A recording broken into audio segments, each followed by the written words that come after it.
여러분 안녕하십니까, 하재동입니다. 장 보는 남자 시간인데 워낙에 장이 지금 많이 약세를 보이고 있습니다. 일단 뭐 이렇게 그 장이 시장 자체가 약세를 보인다고 하면은 뭐 거기에 자꾸 이제 연결되게 되는데, 오늘 좀 다른 측면도 좀 봐야 될 것 같아요. 기업들 측면에서도 여기에 속한 기업들도 상당히 지금 신경 바짝 쓰는 게 바로 면세점 관련된 부분이죠. 새로 면세점을 허락해 주겠다, 허가해 주겠다죠. 허가해 주겠다. 이렇게 지금 얘기 나오니까 거기에 그냥 너나 나나 다 덤벼들고 있습니다. 왜 그러냐면 돈이 되니까.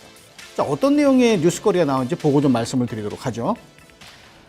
지금 그 뉴스거리를 보게 되면 호텔 신라, 신세계, 현대백화점, 이거 알고 있는 대기업들이죠. 여기 이제 서울 면세점 대격돌이다 이렇게 되어 있는데, 모두 7개의 기업이 면세점을 하겠다고 지금 나서고 있습니다. 왜 면세점을 하고 싶어 하는지는 좀 이따 보면 알겠습니다만, 여기 지금 7개의 기업들, 여기 뭐 SK네트워크, 하나갤러리, 신세계, 롯데 뭐 다 있습니다만, 이 기업들이 그 덤벼드는 시장에 총 3개의 면세점이 새로 오픈이 될 텐데, 한 개는 중소기업용이고 2개가 이제 대기업들이니까 7개의 기업이 덤벼들면은 이 기업들이 지금 현재 시점에서 어떻게 되겠어요? 3.5대 1. 그러니까 2개 놓고 7개 기업이 지금 덤벼드는 상황인데, 자, 두 번째 내용을 좀 보시면은 그 내용을 조금 더 정확하게 수치로 표시해 놓은 게 있는데요. 자, 경쟁률 3.5대 1. 언제 이게 나올 거냐? 7월 달에 아마 이제 장기간 길게 평가를 한다면 금방 나올 수도 있겠지만, 지금 길게 평가한다면 적어도 7월 달 정도 돼야 윤곽이 드러날 것 같은데, 왜 이렇게 덤벼드냐? 저 위에 있죠. 10조 시장. 시장이 10조예요. 10조 시장이기 때문에 엄청난 시장 규모를 가지고 있다는 것은 모든 기업들이 군침을 흘릴 수 있는 가장 중요한 근거가 되는 겁니다. 그러다 보니까 중소기업은 14개 업체가 1개 갖고 덤벼들기 때문에 경쟁률이 14대 1. 대기업들은 2개 갖다 7개 업체가 덤벼들어서 3.5대 1. 이 만만치 않은 경쟁률을 지금 현재 보이고 있는데, 뭐 그러한 것들이 실질적으로 어디에다가 만들려고 하느냐? 물론 이제 서울에다 만들려고 하는 부분이, 다음 내용을 좀 보게 되면 서울에 만들 텐데, 여기 이제 보시게 되면 서울에다가 만드는 그 지역 부분이 쭉 나와 있는 게 있어요. 이렇게 보면 뭐 어느 군지는 잘 모르시겠죠. 호텔 신라에서부터 이렇게 쭉 돼 있는 부분이, 여기 이제 기존의 면세점, 저기 보면 그 표시되어 있는 동아면세점, 호텔 신라, 롯데 면세점, 이런 것들이 이제 그 기존 점포르고, 나머지는 신규 점포를 만들어서 요거를 이제 면세점을 운영하겠다 이렇게 되는 건데, 그 뒤에 자세한 설명이 하나 더 있습니다. 그 뒤에 보게 되면 똑같은 이제 지역을 표시한 건데요. 어느 지역에 분포되어 있느냐? 여기 보게 되면 동대문구. 아마 이제 외국인들, 특히 그 요커들이 동대문 시장에 많이 가니까 거기에 입지를 잡으려고 하는 기업이 있고, 강남구, 용산구, 중구, 마포구, 영등포구, 이래서 그 한강변 끼고 있는 쪽에다가 쭉 다 그런 부분이 있어요.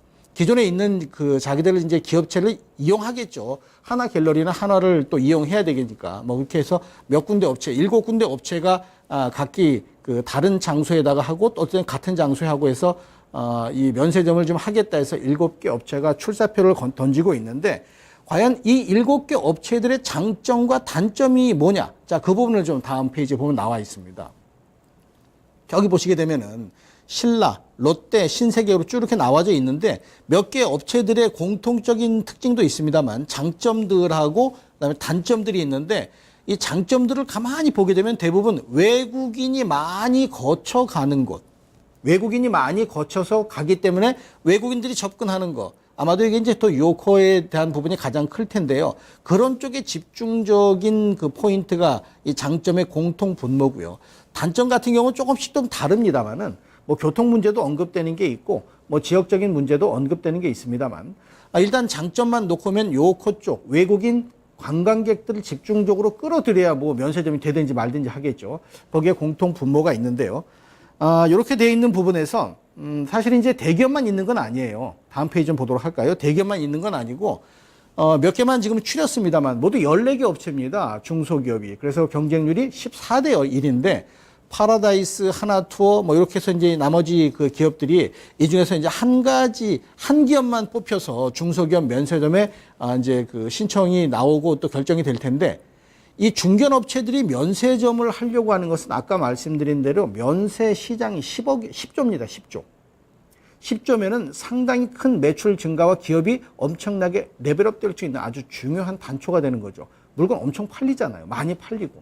뭐 이렇기 때문에 이 중소기업들도 너나 나나 할 것 없이 다 지금 덤벼들고 있는 시장 상황이라서 그런 것들을 주가에 어떻게 반영하는지는 여러분들이 분명히 좀 체크를 하셔야 되겠고요. 자, 그 다음 내용을 좀 보겠습니다. 이게 면세점 얘기인데 매년 증가되는 게 평균적으로 거의 20%, 한 17, 8%가 증가가 됩니다. 성장을 한다는 거예요, 면세점이. 이렇게 면세점이 성장하는 거는 이유가 있겠죠. 물론 이제 면세니까 싸니까는 면세점이 성장하겠지만은 요코가 우리나라에 들어오는 그 숫자하고 비례를 한다는 것도 중요합니다. 만약에 그런 부분이 줄어든다. 면세점 매출 그만큼 줄어들 수도 있는 부분이라서 관광 업종의 움직임하고 상관도가 무척 클 수밖에 없다. 이렇게 좀 보셔야 되는데 이 요코에 대한 부분을 몇 차례 지금 말씀드렸는데 이 요코가 지금 어느 정도 예정돼 있냐면 우리나라에 들어올 사람들이 어느 정도 이상하냐면 내년 후년에는 2017년에는 1,000만 명을 넘어설 거다라고 지금 얘기를 하고 있습니다. 면세점이라고 하는 것 외에도 뭐 명동이든 동대문이든 어떤 거든 쇼핑센터의 가장 큰 손님이 바로 요코란 말이죠. 그런 거 들으셨는지 모르겠어요. 그래서 가장 비싼 땅, 명동에 있죠. 뭐 화장품 업체, 명동에서 그거 통째로 쓰고 있죠. 아마 그게 월세가 한 달에 월세가 나가는 게 얼마인지 정확히 수치를 지금 말씀드리려다가 조금 틀릴 것 같아서 말씀 안 드렸는데 하루에 매출이 많이 나갈 때는 한 10억 정도까지도 매출이 나간다니까 그만큼 요코에 대한 입장이 크단 말이에요.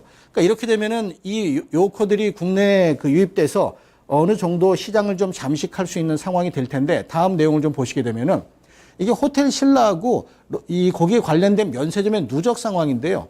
저 왼쪽에 파란 색깔하고 있는데 요 파란 색깔 호텔 신라하고 요 빨간색이 그 롯데 호텔인데 호텔이란 말이에요. 호텔. 근데 호텔인데도 증가되는 부분이 큰데 롯데 호텔 하고 있죠. 또 신라도 하고 있단 말이에요. 하고 있는데 불구하고 또 한다는 얘기는 이 시장이 분명히 돈 되는 시장이고 이거 또 일정 기간 갱신해야 되잖아요. 갱신 만기가 올해 또 돌아와요.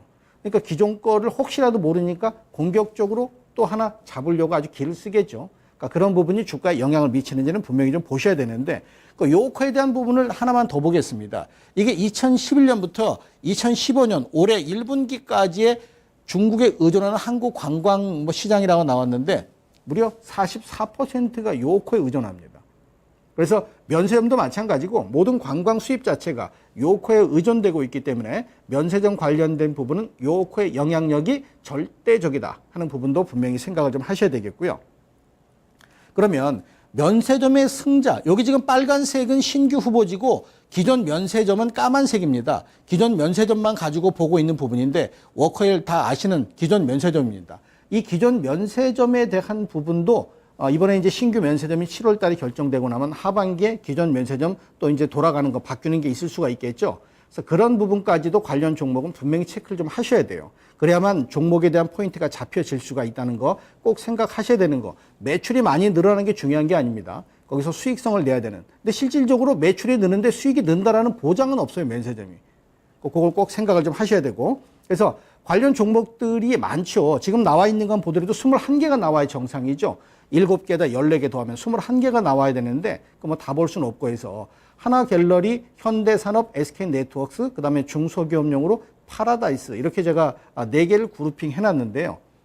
파라다이스가 아마 지금 좀 약세 모습인 것 같고 자, 종목을 좀 보도록 하겠습니다. 자, 하나갤러리한데 외국인이 매수를 하고 있어요. 현재 뭐 주가 움직임은 크게 변화가 지금은 없죠. 그래서 외국인들의 매수세가 유입되고 있다는 뭐 나름대로 특징을 가지고 있으니까 이 종목을 보시는 분들은 외국인들의 매매 움직임이 어떻게 되는가 그거 꼭 체크를 하실 필요가 있겠고요. 자, 두 번째 종목은 현대산업인데요. 여기 써 있죠. 연기금이 현재 매수를 하고 있습니다. 연기금이 매수를 하고 있기 때문에 이 종목을 보시는 분들은 연기금의 매매 흐름 자체가 어떻게 변화되는지 아주 공격적이 되는지 그게 이슈가 되는지 이 부분을 더불어서 분명히 체크를 하셔야만 어긋나는 매매를 안 하시고 제대로 된 방향을 잡을 수 있다는 거 생각하시고요. 자, 그 다음에 SK네트워크스입니다. SK네트워크스는 연기금, 투신이 둘 다 매수를 하고 있는데 최근 들어 거래가 엄청나게 늘어난 부분이 있어요. 물론 이게 이제 그 면세점만 가지고 주가가 올라가겠느냐 하는 생각은 분명히 해야 됩니다만은 연기금 투신권이 공통 분모로 매수를 하고 있기 때문에 이 종목을 주목하시는 분들은 그 매수 주체의 변화 여부를 체크하시는 거 중요하시겠고요. 자, 마지막 하나 보면 이게 파라다이스인데요. 주가가 좀 많이 내려 있죠. 근데 파라다이스 같은 경우는 금융 투자 보험 투신이 매수를 하는데 주가는 아마 지금 좀 약세 모습일 거예요. 그러니까 이런 부분을 체크를 하셔서 종목 보실 때 각 매매 주체를 잘 따져보시는 이런 전략을 꼭 세워보시기 바라겠습니다. 자, 오늘 여기까지 하고 마무리하도록 하겠습니다. 감사합니다.